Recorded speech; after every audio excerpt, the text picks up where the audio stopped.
Friday afternoon. Dean Jenkins leaned back in his seat and looked out of the window.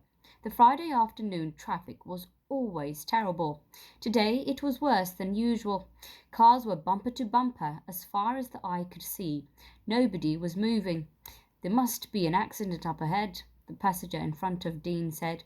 I'm glad I'm not driving. Dean smiled. That was exactly why he travelled by bus. He went to and from work by bus every day. While other people crept along in the traffic, Dean read or listened to music. Dean lived in the green zone. It was noisy and overpopulated like the inner city, but it had trees. It was the only area that did. The terrible pollution had killed them everywhere else. Dean leaned back and concentrated on the music he was listening to. The rest of the passengers read or talked to each other quietly. Mr. McCormick, who lived down the street from Dean, played chess by himself on a magnetic chessboard. He played alone because everyone else on the bus had beaten him. Sue Cash was sleeping. She was a teacher. On the seat next to her was a stack of essays she'd been marking. The rest of the passengers on the bus were looking out of the window at an ambulance going past. Its lights were flashing as it made its way along the hard shoulder towards the accident. Suddenly, the music Dean was listening to stopped. In its place came a long, low tone. I have an announcement to make, the presenter said shakily.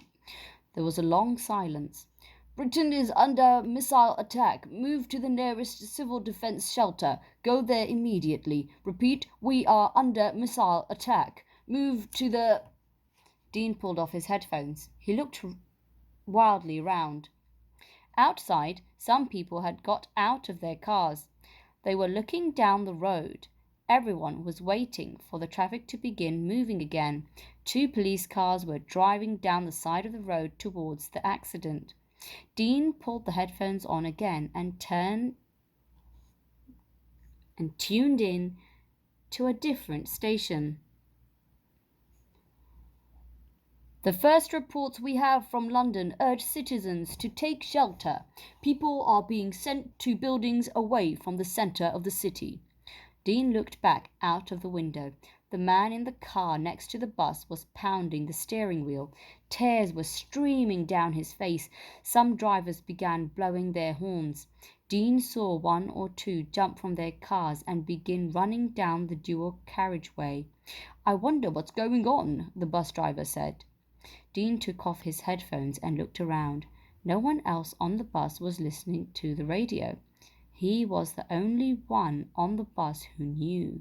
He started to say something, but the words wouldn't come out of his mouth. How could he tell them? It had finally happened. In a flash, he thought of his father. He thought of the last time they had seen each other. It had been the same silly argument all over again. Dad, I told you, he said, I don't want to go to college. I don't want to study law. I don't know what I want to do yet. His father's voice had been steady. Now listen to me, Dean. These are difficult times. You need a good profession. Go to college. I'll pay for everything. But that's not what I want. Can't you understand? I need to do something on my own. Let me find out what I want to do with my life. You're wasting your life, Dean. Can't you see that?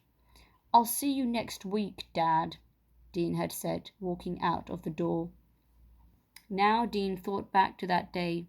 He hadn't even thanked his father for offering to keep him while he was at college. He hadn't said thank you, or I love you, or any of the things he really felt. All he'd said was, see you next week, Dad.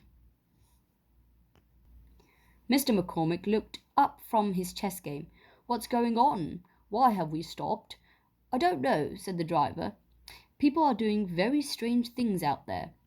Dean looked out. Some of the cars in the left-hand lane had moved off the carriageway and were speeding wildly down the side of the road. Several drivers had left their cars and were running in all directions. Dean knew that the news was spreading over the car radios. I want to know what's happening, a voice from the back of the bus shouted. The passengers were starting to panic. Some began to run down the aisle towards the exit. I love you, Dad, Dean said quietly.